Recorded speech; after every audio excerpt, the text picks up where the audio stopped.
all you lovely people. Today we're going to be talking about legislation and the different formats of legislation within congressional debate. That last video was giving you an idea of what congressional debate is. Within this one, we're going to be talking about the different legislation formats, where to find the templates, topic areas common to different formats of legislation, and the difference between dockets and agendas.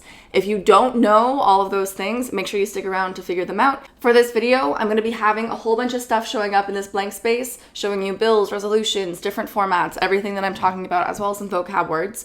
But it is super helpful to have the slideshow open for yourself as well. Slideshow is linked in the description of the video. I'm going to be looking at it here and talking along through it. So as we're progressing through the video, great idea just to have that open so that you're familiar with everything that I'm talking about and have something more solid to grasp onto than just the words that I'm saying. Without any further ado, let's get into it.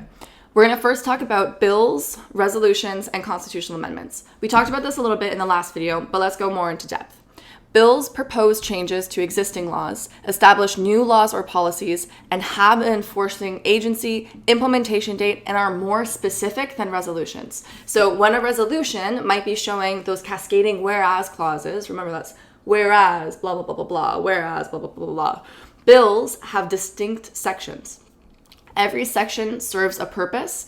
The whereas clauses just kind of cascade and build on one another. So it's not like in the first whereas clause, you need the intention of the legislation. Not like that at all. The bills must be within the federal government's authority. Make sure that when you are writing your first bills, whatever you're doing is legal within jurisdiction of the federal government. If you don't do that, you're going to have a stock neg solvency contention, which basically means the negation is going to argue that your legislation is insolvent, either because it's unconstitutional, it's outside of the jurisdiction of the federal government, that's not how it works, it's the wrong enforcement agency. So when you're writing a bill, it's really important that you make sure you have the right enforcement agency, your time frame is feasible, nothing is outside of the jurisdiction of the federal government, so the Congress here assembled, and you also want to make sure that there are no typos. So if you accidentally put an extra zero in numbers for fiscal policy, oops. If you put the wrong enforcement agency, if you put the wrong year, if you put if you forget the last section with all laws in conflict are declared null and void, those are all things that can make the negation come up with a solvency argument, and you don't want to let them have that because it's a stock point, but it's a strong one, and it's hard to argue against on the affirmation if your legislation just doesn't work.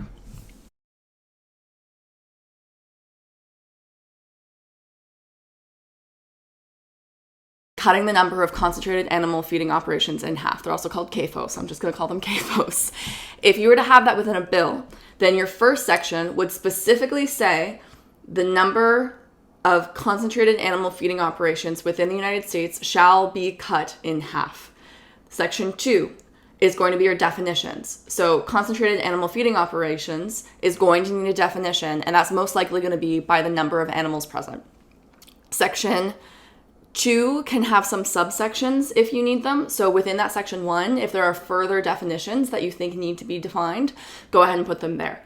Section 3 is going to be your enforcement agency and how it's actually going to be implemented. So the Environmental Protection Agency, the Department of Agriculture, the whatever enforcing agency of the federal government, you want to be fulfilling the burden of this legislation. So implementing it is going to be within Section 3 with any additional grants, funding, anything like that you need for them. Section 4 is going to be your time frame. So again, playing with CAFOs, you could say something like within 6 months of the passage of this legislation, or on January 1st, 2024. Usually you want to give at least a couple months for legislation to take place, so its enactment date. Also note that if you write legislation super early in the season and keep submitting it to tournaments throughout the season, you might pass your implementation date. It's not uncommon to see legislation that has a date that is already passed, especially if people are using fiscal years because they think that the fiscal year lines up with the calendar year. They don't. So be aware of that implementation date and make sure that it's in the future. A really safe option is to say like 6 months from passage. So that section literally says verbatim, all laws in conflict with this legislation are hereby declared null and void.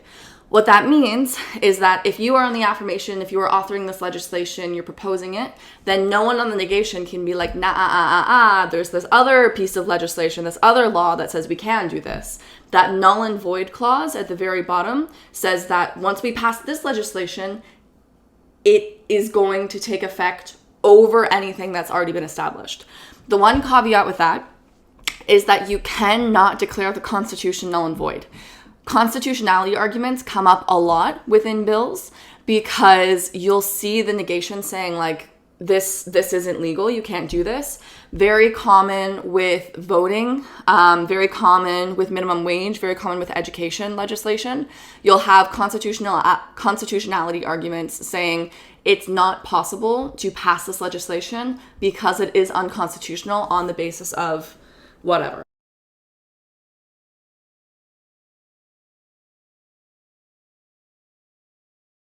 All right, so we talked about bills, let's talk about resolutions. Remember that a resolution is proposing a change to Congress's position and is a suggestion, not a law that will be enacted or enforced if that resolution is passed.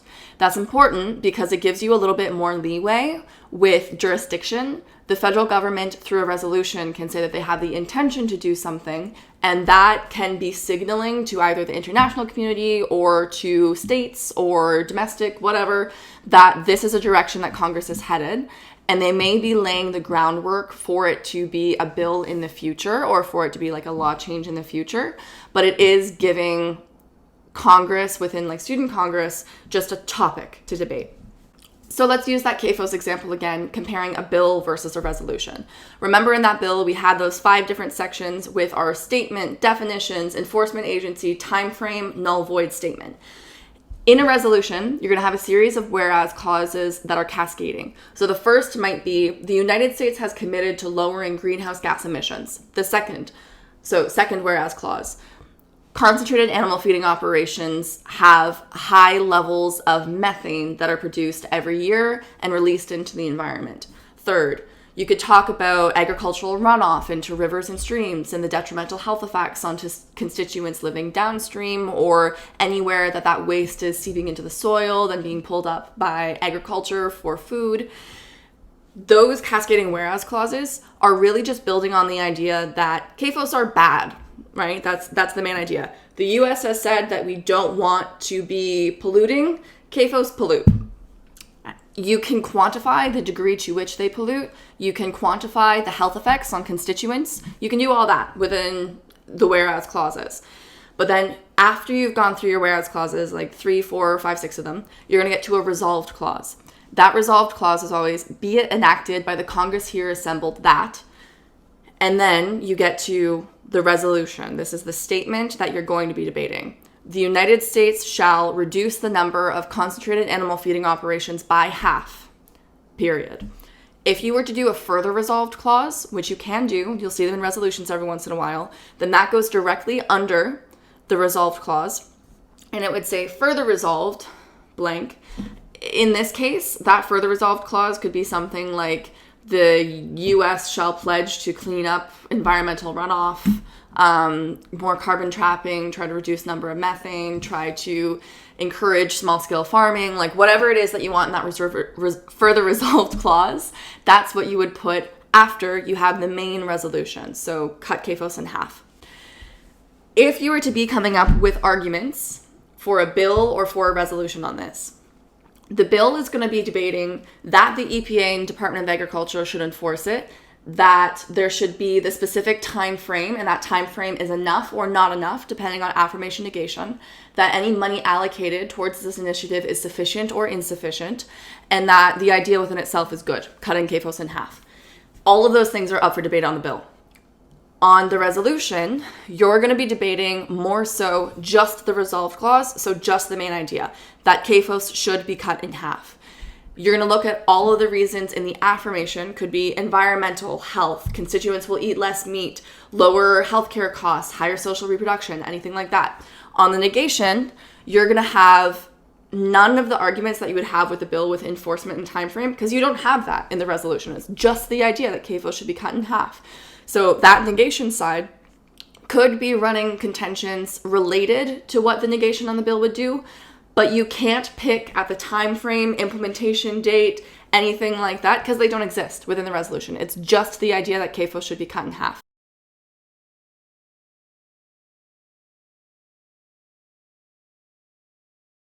All right, those were bills and resolutions. Let's talk about constitutional amendments.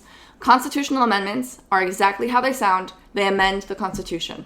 Remember that in order to pass a constitutional amendment, you need 2/3 majority, not a simple majority like bills and resolutions. What that means, presiding officers, is that when you are taking the vote after the motion to move previous question on a piece of legislation has passed, if that legislation is a constitutional amendment, make sure that your chamber knows that it requires 2/3 majority. You would do that really just as like addressing the chamber directly before the vote's taking place. So say something along the lines of, before we take the vote, I would like to make a note to the chamber that 2/3 majority is required in order for this constitutional amendment to be passed. With that in mind, all those in favor of passing this legislation, please raise your hands or placards. At a time, they'll all raise hands, placards, count. Then you're going to ask for all of those against the legislation. Any and all abstentions follow. And then if you have 2/3, you're able to pass it. Generally, you don't. It's very rare to pass a constitutional amendment, especially in student Congress. As a note, as a congressional debater, know your Bill of Rights. Know like the first amendments that were made to the Constitution. Try to be familiar with some of the landmark cases, some of the larger cases that have gone through the Supreme Court. Remember also that constitutional amendments cannot have constitutionality arguments on the negation against them. You're amending the Constitution. If you are negating a bill on the grounds that it's not constitutional, that's going to change as soon as you pass the legislation. So just be aware of that. I used to debate with someone in Minnesota who carried around a pocket constitution, which he actually used during speeches and would open up and like read parts of the Constitution from. Great prop. You can use props in Congress. There's nothing saying that you can't. So, yeah, be familiar with the Constitution. If you feel like getting a pocket constitution, cool.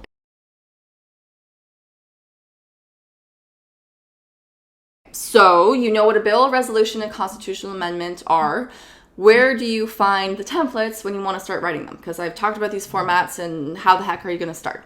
So go to the National Speech and Debate Association's website, look for congressional debate legislation templates, and you'll be able to open bills, constitutional amendments, or resolutions, either as Google Docs, Word Docs, or I think Pages is an option as well.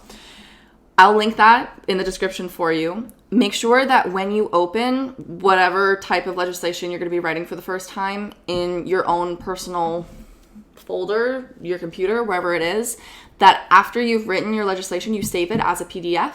That way, you're not going to have any accidental typos. I also suggest that you put the date that you wrote the legislation in the title of the file so that it doesn't accidentally pass the implementation date if you submit it to a tournament later. Be aware. Just be aware that you don't accidentally create solvency issues or time frame issues or some law has passed since you wrote the legislation. Just do a little bit of research before you submit. All right, we have gone through bills, resolutions, constitutional amendments. Remember, constitutional amendments need 2/3 majority to pass. Bills and resolutions just need a simple majority. For the rest of this video, we're going to be ignoring constitutional amendments. That's not done because they're not important. They're very important. You're amending the Constitution. Make sure that you are aware how to use them, and so that when you see them come up on a docket, they don't scare you. But they are a lot less common than bills and resolutions, so I want to spend some more time just digging into those. Different topic areas that are very common for bills and resolutions can be split into international or domestic. You could be on the international side of things, talking about placing or removing sanctions, condemning a country's actions, ending corruption, giving funds to NGOs, oceans and space, or international environment initiatives. Generally, international legislation are going to have multiple actors. You can use organizations, you can call on countries, you can call on governing bodies, whatever it is you want to do, that's in the international realm of things, so outside of the borders of the US, go ahead and do that. Generally, it's going to be a resolution, but just do it. It's fun. They're fun. And then you get to have some more foreign policy come into the debate as well, which everyone loves. On the domestic side of things, we talk about raising minimum wage, carbon tax, legalization of class substances, ranked choice voting and different voting stuff, body cameras, the Supreme Court, student loans, environmental policies. You're going to see some overlap between the international and domestic topic areas, especially in stuff that is most relevant to our generation or era. A lot of that's going to be environmental legislation, minimum wage. When COVID was in full swing, there's so much COVID legislation.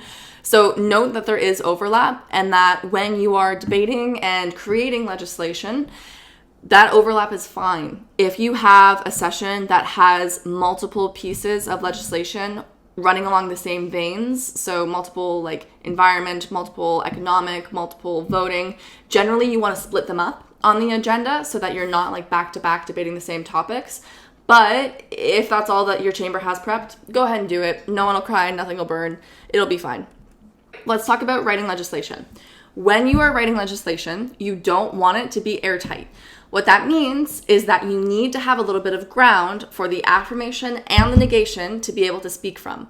That ground is the ability for them to create contentions that are factually based, morally fine, like ethically they are fine delivering this and they don't feel like a gross, icky person, and also somewhat reasonable. If you don't give both sides of the debate the ability to come up with contentions that have ground, that hold weight, that have water, like all of those things are synonymous, then it's very, very difficult to have a constructive debate or to have a debate go past like 2 cycles, because there just aren't a lot of arguments on one side or the other. So when you're creating legislation, don't try to make it the perfect bill. Try to make it like the 80% perfect bill. That being said, you don't want to write legislation that's insolvent. That's especially true with bills if they're unconstitutional, if the time frame doesn't work, if the amount of money allocated won't work, if the department that you are saying is going to be in charge of enforcing or enacting this legislation just doesn't have that within the jurisdiction. It doesn't make a lot of sense to pass legislation that's just faulty. Same thing with typos. Don't let there be typos. It just looks sloppy. Remember that when you're writing legislation, you always want your name or at least your school district at the bottom. Ask your coach whether they prefer your name or school district. It could be different tournament from tournament, what they have you do. Be aware that the goal is to keep your legislation 1 page in length. There's really no need to have it be more. If you have a resolution that's over a page, you're doing it wrong. If you have a constitutional amendment that's over a page, maybe I could see how that might be possible, but generally constitutional amendments will just be 1 page and reference a part of the Constitution, not print it. So be aware that you can save a lot of space just by not including the part of the Constitution that you're going to be altering and instead just including the change that you'll be making to it. Bills sometimes will be over a page. That's especially true if there are multiple subsections or if it's like a multi-pronged piece of legislation. So not only is it lowering emissions of CAFOs, it's also introducing policy to clean up the environment. And this is how that's going to be enforced with a completely different regulatory agency than what was reducing the number of CAFOs in the first place. Times like that, maybe you'll have like a page and a half or a page and a bit. Generally, keep it to a page. The easiest way to write legislation is to find something you're passionate about and just research the heck out of it until you come up with enough information that you see some sort of issue within the status quo. If you're really, really stuck, you can't come up with an idea for a piece of legislation, look at legislation dockets from previous tournaments.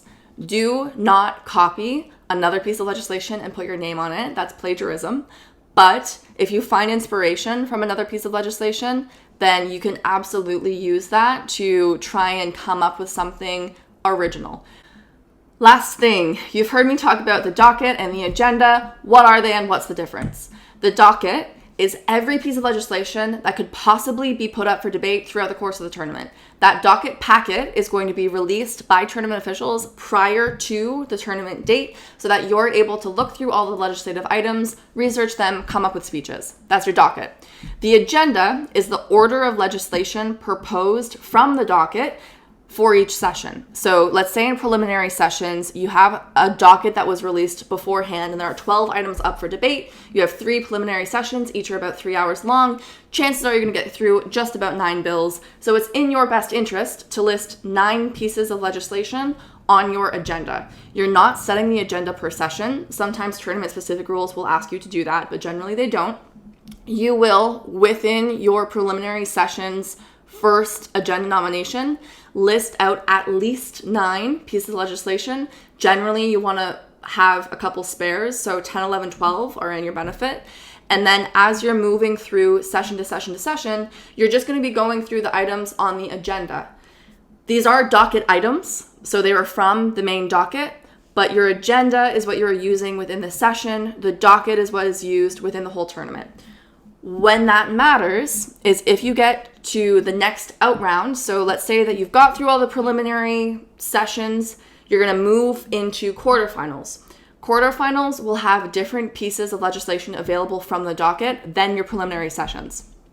You will not continue on the prior agenda. So if you only got through 9 bills, you're not going to go 10, 11, 12. You're going to set a new agenda for that quarterfinal session, starting with the first legislative item proposed on the agenda.